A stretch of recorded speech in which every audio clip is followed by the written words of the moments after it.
nongeye kubasuhuza nshuti bakunzi ba mwarimu bena aho mugiye muherereye hose mu mpande zose z'isi zitandukanye. Ndi wa muhungu wanyu, umuhungu w'amahoro, umuhungu w'ibyishimo, nkavuga ibitekerezo byanjye bya politike n'uburezi nemye kandi nisanzuye, nta ry'indimi n'iminwa, nta n'uruhande mbogamiraho. Hanyuma wisho tukumva, hanyuma abahamenyereye twebwe iyo tumaze kureba ikiganiro, ariko hari akantu naribagiwe, ndi umukobwa wanjye abanjijishije. Nagira ngo mbabwire ngo ibitekerezo byanjye bya politike mbivugira mu buhungiro. Abasanzwe rero muhamenyereye iyo tumaze kureba ikiganiro dukora like, noneho abashyashya bwaga mu kihagera uwumva duhuje rwose imyumvire n'imitekerereze ntatinye gukora subscribe. Uyu mukobwa wanjye yitwa Dusinete, je te comprends bien, agiye kugira nduva ari amezi 7, afite amezi 7, agiye kugira 8 ngayo nguko. Je te comprends, tu vas bien? Mais oui, qu'est-ce que tu veux? Je t'adore. Hanyuma rero muri kano ka mwanya n'umukobwa wanjye rwose nawe abo ngo barakangutse, aravuze ati reka aze tufatanye kubagezaho amakuru. Uyu munsi ikintu kinzanye ntabwo mbaririmba ariko ndabaririmbira nyuma. Uyu mukobwa wanjye yaje birangiye. Umunsi ikintu kinzanye nje kubabwira ngo Aremukura arinda nyakwigendera yabonye umusimbura bita Jean Maurice Uwera. Qu'est-ce que tu veux toi? Tu parles quelle langue? Moi je fais les émissions et toi tu fais quoi? Regarde, dis bonjour et puis je vais te laisser partir. Ah gaga pussy. No. Uriya rero ino pusi yanjye iri hano ntago mba ngize icyo mvuga, cyakora n'amakuru ndayabagezaho, ariko nyine ubwo uyu mukobwa wanjye yaje ibintu biba byarangiye.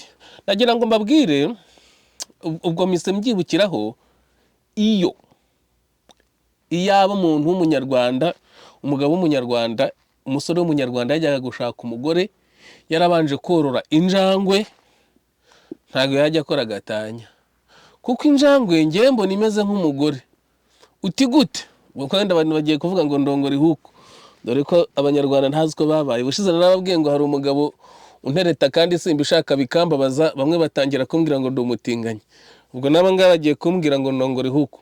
Ihuku ni inyamaswa ikunda shebuja, imwubaha, wijote kute, imwubaha, ariko igakunda kwigenga kandi igakunda kwifatira imyanzuro, kandi umva umwanzuro yafashe ugumaho. Nukuvuga ngo ihuku iteye nk'umugore, kuko n'umugore ni wamukontorora ngo umushobore. Iyo wihaye kumukontorora ngo umushobore, iyo wihaye kumukontorora byose ubu byishe. Ni nk'ihuku rero, uyu hari liberté yayo, ikagenda ikajya aho ishaka, ikagaruka ikarya, ikakubaha, nawe ikaguha affection. Ni nk'umugore n'umugore nawe wihaye uvuga ngo urajya kumukontorora, sha ntago wamushobora kabisa. Ni nk'uko nuko iba ari nziza guha affection, ariko ikunda kwigenga. Wese ntabwo sinzi ko wayikontorora ngo uzayishobore. Je te laisse partir. Qu'est-ce que tu parles? Nababwiye ko mfite ebyiri, dore iyi ni iya kabiri, kano n'akana gatangiye kumera ubwoya kunda. Aka ngaka iyo kamvumbase ndaryama nkasinzira neza cyane, kandi andutiye abakobwa bose twigeze gukunda nabo mu Rwanda. Makuru yanjye ko ariko ndacyafite igihe da, mfite iminota 3 n'ishize. Akamureba rwose karaza kakamfumbata, nubwo naba ngiye kubyuka, ubwo kaje ubwo kibeshye singasunike ngo kagende kajye kure, kakongera agaruka kakamfumbata. Gahunda zanjye z'umunsi zose zaba zipfuye, ubwo nahita nzikerererwa, mitangira ikintu cy'ubunebwe ntazi. Kandi buno bwoya bwazo mureba buba bushyushye, ni nk'amashuka. Non, c'est moi, ne t'inquiète. Qu'est-ce que tu veux? Bientôt je vais te donner les nourritures, ok?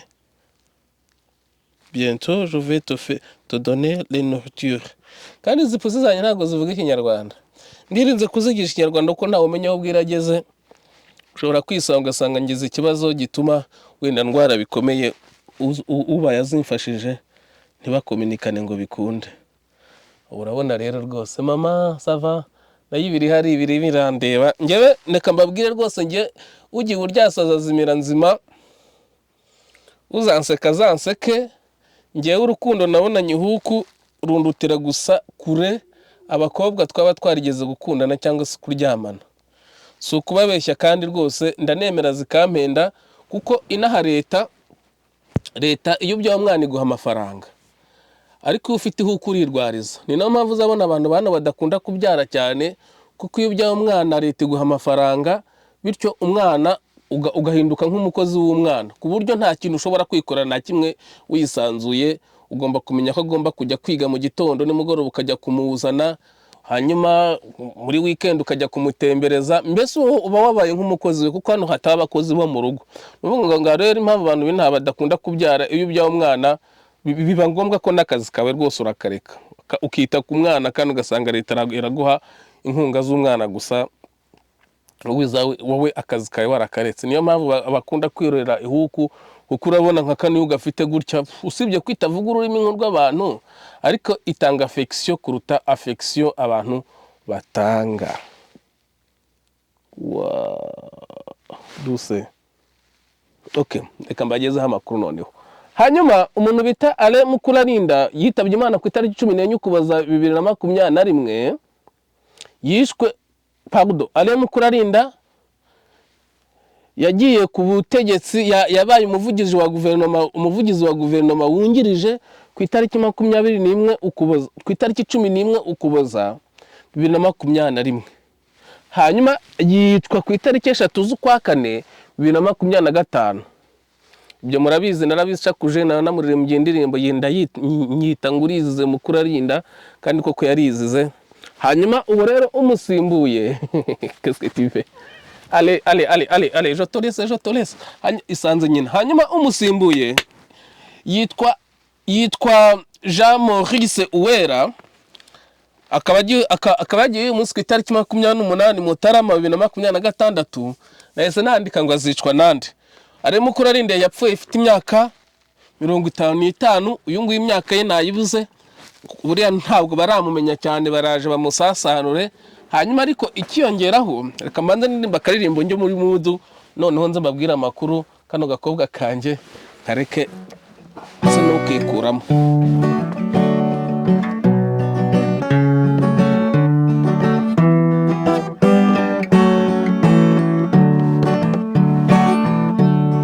Mahoro yanjye ngwino garuka, ubuzima bwanjye se wagiye ngwino nshuti nkunda, ngwino usange,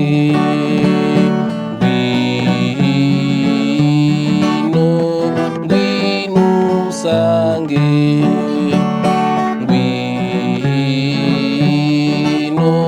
ngwino usange.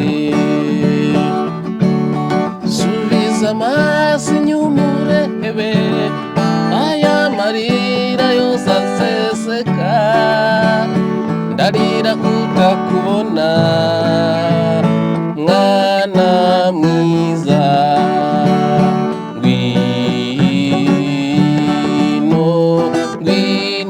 usange,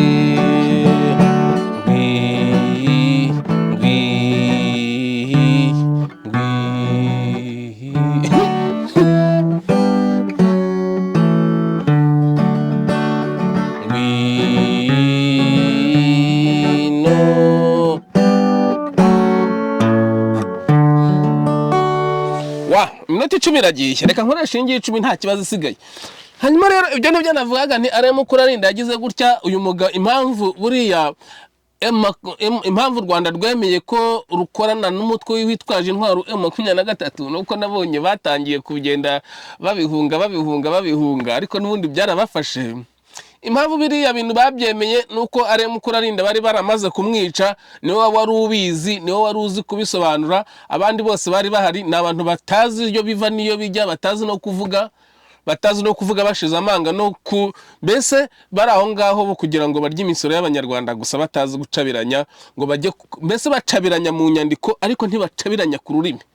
hanyuma rero uyu nguyu arimo kurarinda bamaze kumwica bamwishe ejo bundi muri 2025 urabona ko 2020 bamwishe mu kwa 4 2025 none mu kwa mbere 2026 bahise biyemerera ko bakorana n'umutwe witwaje intwaro ariko noneho bahise bafata undi umuhutu wicishije muri umunawe sha uyu nguyu we rwose reka nze mbashyiraho aka audio mukumve murahita mwumirwa leta mbabwira icyo nashaka kubabwira kuri kimana habuye simbaye no kwihangana kuri kimana habuye simbaye no kwihangana nta nubwo no kwihangana nari byandenze impamvu ntakiri kurira namaze kubona ko Paulina ari bishira bafite ku isi mu gihe yarayisoje agomba gushaka inzira ya bugufi acamo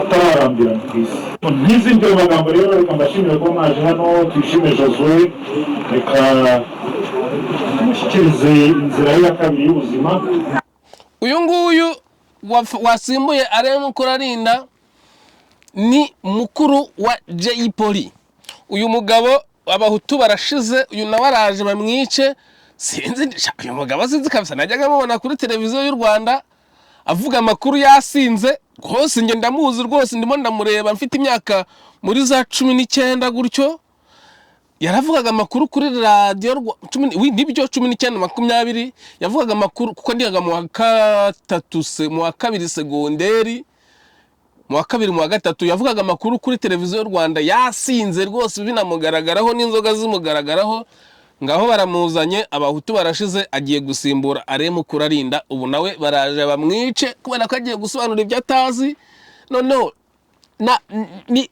nibyo bakoze atabizi banabone n'umwanya wo kubimusobanurira bamwohereza bati genda uvuga upfe kuvuga agenda avuga ibyo atazi nawe noneho nibatangira kubona agiye kumena amabanga ahunga bahita bamwica buriya rero abahutu niyo mpamvu nyambabwira ngo bavandimwe ikintu cyitwa umuryango wawe cya abavandimwe bawe bene wanyu bose bariya nibo babi bashobora no bakora ibishoboka byose leta hari icyo yabemereye bakora ikishoboka cyose bariya bakakwicisha kugira ngo babashe kubaho neza murabizi ko niyo umuntu akize umuryango barumuna be cyangwa bakuru be cyangwa ba nyirasenge n'abandi bandi bajya kumuroga bakavuga ngo kiradukiranye nge rero simvuze ko uyu Maurice Uwera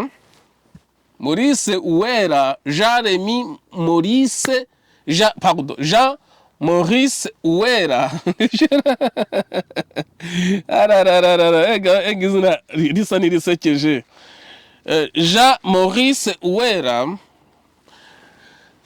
ntago natinya kuvuga ko atigeze abazwa n'urupfu rwa Jay Polly nkuko arimo abyivugira ndetse ushobora no gusanga ari we wamufatishije akavuga ko Jay Polly yatangiye kurya amafaranga y'ibigarasha kuko muri mise nsubira inyuma muri aka kantu yavuze muri bibiri pardon yakavuze ku itariki 9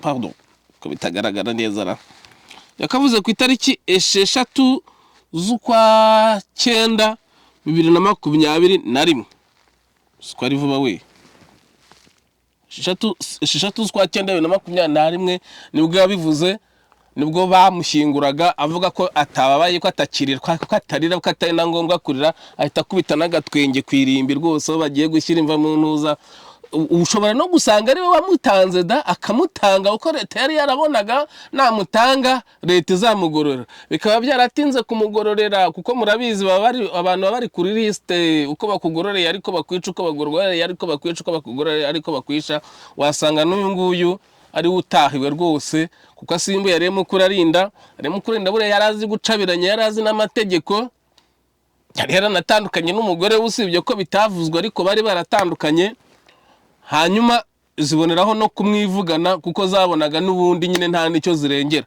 uyu rero nawe amaze gutanga muri